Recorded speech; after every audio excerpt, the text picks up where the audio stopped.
Bismillahirrahmanirrahim. Assalamu alaikum, урматтуу бир туугандар.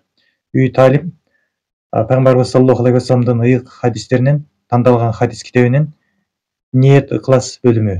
Албетте иштер ниетке жараша деген Пайгамбарыбыз саллаллаху алейхи вассалам ошол ниетти түзөш үчүн, ниетти Алланын ыраазычылыгына буруш үчүн күн сайын ушундай таалимдерди өтүп турушубуз керек. Өзүбүз үчүн үйдө эч ким жок болгон күндө дагы ошо эмелерди кайталап, хадистерди кайталап ошону амал кылайын, ошону өзүм амал кылайын, башкаларга жеткирейин деген жакшы ниетте болуш керек. Абу Умама разияллаху анху риваят кылат, Расулуллах саллаллаху алейхи вассалам Аллах субханаллаху ва таала айтты дейт.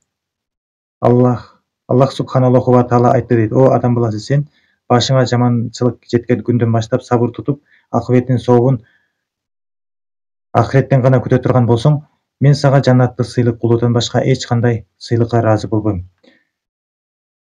Сабырдуулук жөнүндө айтып атат да. Сабырыбыз Алланын ыраазычылыгы үчүн болуш керек экен да, адам үчүн эмес, хайп үчүн эмес, башка адамдарга көрүнүш үчүн эмес, бир гана ниет, Алланын ыраазычылыгы үчүн болгон ниеттен Аллах таала бизден ыраазы болуп, өзүнүн жаннаты менен сыйламайынча Аллах таала убада кылып атат. Мен ал пендемден ыраазы болбойм дейт да. Кайсы бир пенде Аллах таала, кайсы бир пендеден Аллах таала ыраазы болуп кала турган болсо, Аллах таала аны бейишке киргизмейинче ыраазы болбойт экен да, мындайча айтканда. Ибн Масуд разияллаху анху риваят кылат, Расулуллах саллаллаху алейхи вассалам айтты: качан адам үй бүлөсүнө соопту ниет кылып сарптай турган болсо, ага садаганын сообу берилет дейт. Өзүбүз жанагы айлыкка иштеп атпайбызбы? Стройкада иштеп атабыз, кээ бирөөбүз мекемелерде, гос жумуштарда иштеп атат. Ошонун баардыгын тапкан акчаны алып келатканда ошо жумуш шаярдын астында Алланын ыраазылыгын ниет кылыш керек да. Ар бир иштин башында, ортосунда, аягында Алланын ыраазылыгы үчүн деген гана мындай бекем ниет болуш керек, күчтүү ниет болуш керек. Ошондо гана садаганын сообу Аллах таала бизге эмелет экен да, жасат экен. Соопту алыш үчүн ниетти жаңырып туруш керек да. Ар бир иштин башында ошо соопко жүрөктөн ниет кылыш керек. Мен Алланын ыраазычылыгы үчүн, Аллах таала көрүп турат, билип турат деген сезим менен, ишеним менен жасасак, мына ошондо биз соопко жетет экенбиз да. Аны адамдарга милдет кыла турган болсок, мен таап берип атам, мынакей деп эмете турган болсок, анда Аллах таала сактасын, астагфирулла, анда ошол соопко жетпей калышыбыз мүмкүн да, күмөн алчы. Аллах таала сактасын. Саад бин Аби Вакас разияллаху анху риваят кылат, Расулуллах саллаллаху алейхи вассалам айтты: сен Аллахтын гана ыраазылыгына умтулуп, эмнени гана жумшабагын сөзсүз сыйланасың. Ал тургай аялыңдын оозуна салган бир үзүм даам үчүн да. Кандай гана мүмкүнчүлүктөр болуп атат жашоодо, дайыма аялы барлар, мен өзүм аялым жок, аялы барлар ошол мүмкүнчүлүктү кой бербеңиздер да. Карачы, кандай гана сонун адамга жакында болуп мындан ары да жакындашып да каласыздар, алыстабай күн сайын жакындашып турасыздар.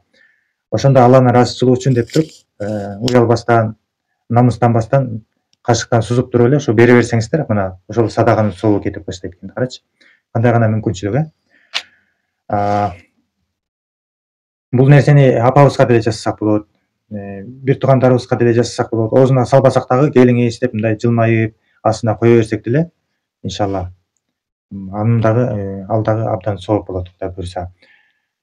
Усама разияллаху анху риваят кылат: ал Аллахтын элчиси менен бирге олтурган жана ал жерде Саад Убай бин Кааб жана Муаз разияллаху анхумдар да бирге эле. Ангыча Расулуллах саллаллаху алейхи вассаламдын кыздарынын бирөөсүнүн кабарчысы келип, анын баласы өлүм алдында жатат деп айтты. Расулуллах саллаллаху алейхи вассалам кызына мындай деп айттырды: Аллах эмнени албасын, бардыгы ага таандык, жана эмнени бербесин, алар да аныкы, жана ар бир нерсе тагдыр менен чектелген.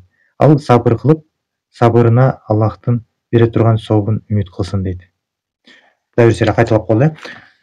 Усама разияллаху анху риваят кылат: ал Аллахтын элчиси менен бирге олтурган жана ал жерде Саад Убай бин Кааб жана Муаз разияллаху анхулар да бар эле. Ангыча Расулуллах саллаллаху алейхи вассаламдын кыздарынын бирөөсүнүн кабарчысы келип, анын баласы өлүм алдында жатат деп айтты. Расулуллах саллаллаху алейхи вассалам кызына мындай деп айттырды: Аллах эмнени албасын, бардыгы ага таандык, жана эмнени бербесин, аларда аныкы. Жана ар бир нерсе тагдыр менен чектелген. Ал сабыр кылып, сабырына Аллахтын бере турган сообун үмүт кылсын дейт. Сабыр. Алланы ыраазычылык үчүн кылыш керек сабырдычы. Эл үчүн эмес, сабырдуу экенди айтсын эмес да. Ошого барышыбыз керек да, туугандар, ошого барышыбыз керек. Ошон үчүн жана калима тойбаны көп кайталаш керек да. Ла иляха иллаллах, ла иляха иллаллах бассак турсак, жатканада болбосок эле, мончодо болбосок эле болду. Башка баардык жерде айтып, басып жүрө берели. Ой жүгүртөлү да. Ой жүгүртөлү.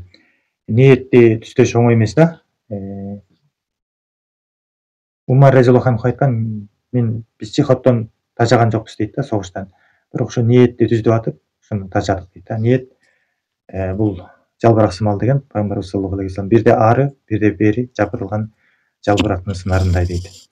Ошон үчүн ар качан Алланын ыраазылыгын ниет кылалы, бирөөлөргө жардам берели, ассалам алейкум десек да Алланын ыраазылыгын ниет кылып салам берели, бирөө бизди чукуп атса, какшыктап атса, аларды Алланын ыраазычылыгы үчүн кечирели, ичибизден кек сактабайлы Алланын ыраазычылыгы үчүн. Жамандык кылса, жакшылык менен жооп берели. Бул Пайгамбарыбыз саллаллаху алейхи вассаламдын эң улуу сүннөтү. Бирөө ага жамандык кылып кое турган болсо, бирөө эмес, баардык жамандык кылса дагы чогулуп алып, аларга жакшы дуба кылган, кайра жакшылык кылган, кайра кечирген алардычы. Ушундай болушубуз керек да. Жүрөгүбүздө көрө албастык, кек сактоо, мындай наадандык кылып кала турган болсо, Аллах Таала бизди кур калтырбайт экен да. Ушул дүйнөдө тазаланыбыз керек, калима айтып, намаз окуп, адамдарды кечирип, Алланын ыраазылыгын ниет кылып, дааваттатпай, ошондой жакшы чөйрөгө кошулуш керек да. Имандуу чөйрөгө кошулуп, жакшыга жанашып, жамандан адашып, жүрөгүбүздү тазалап, оюбузду тазалап, ниетибизди тазалап, уккан кулагыбызды тазалап, кулагыбыз дегенде ушактарды уга бербей, пайдасыз нерселерди көрө бербей, уга бербей, көздү болсо зынадан тазалап, башка кыздарды, башка бирөөлөрдүн аялдарын карай бербей, Алланын ыраазычылыгы үчүн.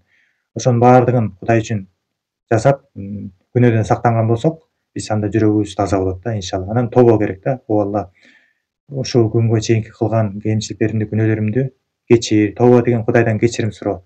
Ошо мурда кылып жүргөн күнөөбүз болсо, адат болуп калган. Ошону таштоого аракет кылуу, таштоо, экинчи кайталоо, ошонун баары тобого кирет. Тобонун эшиги ушу жан алкымга киргенге чейин, жана күн батыстан чыкканга чейин ачык болот иншалла. Ошого чейин жетишип калалы туугандар. Ассаламу алейкум ва рахматуллахи ва баракатух. Анан урматтуу туугандар, ушул видеобузга лайк басып коелу, комментарий жазып коелу. Комментарийге биз албетте өзгөргүбүз келет. Албетте тазалангыбыз келет. Айтор өзүңүздүн бир жакшы чыгармаңызды, жакшы каалооңузду айтып коюңуздар. Ассаламу алейкум ва рахматуллахи ва баракатух.